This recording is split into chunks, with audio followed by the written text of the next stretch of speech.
Good afternoon, welcome back. Octane here with another episode of Octane Picks. We're going to talk about the qualifying races, the duels at Daytona, the blue-green vacation duels at Daytona.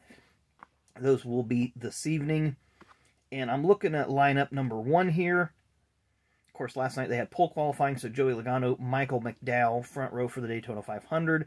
So I did kind of say Fords would probably be a little strong, but I had the wrong ones. Of course, I said RFK. Doesn't mean that they're not going to perform well in these qualifying races, though they are in separate races. Buescher's in the first, Keselowski's in the second. Looking at the lineup here, your front 2 rows, Joey Logano, Kyle Larson, Chase Elliott, Austin Dillon. I say those are going to be 4 of your favorites in that race. I'm looking a little deeper in the field. I see Eric Jones. Of course, he had a slow run in his Toyota. A couple other Toyotas there with Ty Gibbs, MTJ. Maybe they hook up, move to the front. And I'm looking at the back of the pack here. The drivers that had to race in, you have 3 of them, which is Anthony Alfredo, Jimmy Johnson, and J.J. Yaley.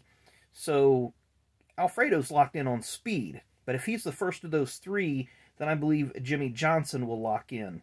The only way J.J. Yaley gets into the 500 is finishing ahead of those 2 guys. That's going to be a very, very tall task for that team. But it can be done because Connor Daly, with the money team last year, similar situation, was able to get lucky with a late race crash and got in. So I see the first race, the first 4 drivers that I mentioned, that's probably where your winner's going to come from. I think if things get a little dicey, Logano's going to bail out because he doesn't want to lose that pole, doesn't want to go to a backup car. Everybody else in there, I think they're just going to get in line, and it's not going to be a crazy race. So let's go to the lineup in race number 2. Originally, I was doing this on the Racing Reference website, but they only had the entry list and not the lineup. So, Jayski, thank you, Jayski, for having the lineups up. I got lineup number 2 here. Michael McDowell, of course, is the pole sitter, but I think your winner comes from a little further back in this race. William Byron starting 3rd, Kyle Busch is 4th. Those 2 definitely are going to be strong. Brad Kay is starting 12th. I see him being a potential winner of this race, as is David Reagan starting 13th. They talked about that yesterday during the pre-race, that David's got a legitimate shot at not only winning, qualifying for the race, which he did on speed, but winning the 500, because that's going to be a fast car. The 3 cars, the open cars, the not locked-in cars, are David Reagan, B.J. McLeod, and Kaz Grala. So, if David Reagan punches his way in as the highest finisher, then B.J. McLeod more than likely would get that spot, but we'll just have to see how things work out. So it's either going to be B.J. McLeod or Kaz Grala out of this race, being the open car getting in, perhaps. But for Kaz Grala to do it, he has to do the same thing as the first guy in the first race, who I've totally lost who that was, J.J. Yaley. He has to do the same thing as Yaley. He has to be the highest finisher of those 3. Of course, Bubba's starting 14th. I just now seen that. A few Toyotas back there with him, C. Bell and Denny Hamlin, so those guys could come up through the field as well. I think this is going to be typical Daytona, where one race is going to be clean and green, flag to flag. I believe these races are 60 laps now. I think one's going to be clean and green.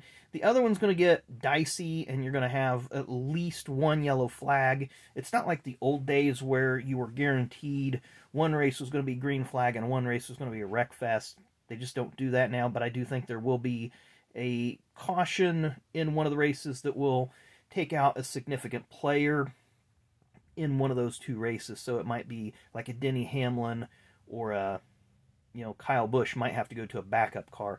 I don't see our pole sitter or our front row starter, Michael McDowell, getting into any sort of trouble. I think those 2 drivers will play it safe. I think they'll try to take the lead and stay there, but once they get shuffled back in the pack, they may just use it as a practice session, do some drafting practice, and, just lay back, save their car, try not to tear things up. So I think tonight's race is going to be good. I think they're 6:30 on FS1. Can't really remember just from what I was just looking at there. I think it'll be a good race. At least one of them will be good and competitive. One of them will be kind of a snoozer, but that's expected because it is a smaller field. And then we'll get our field. After tonight, we will know who the 40 cars for Sunday will be. Looking forward to that race. So anyway, thanks again for watching. Really, really do appreciate it, and we will see you tomorrow.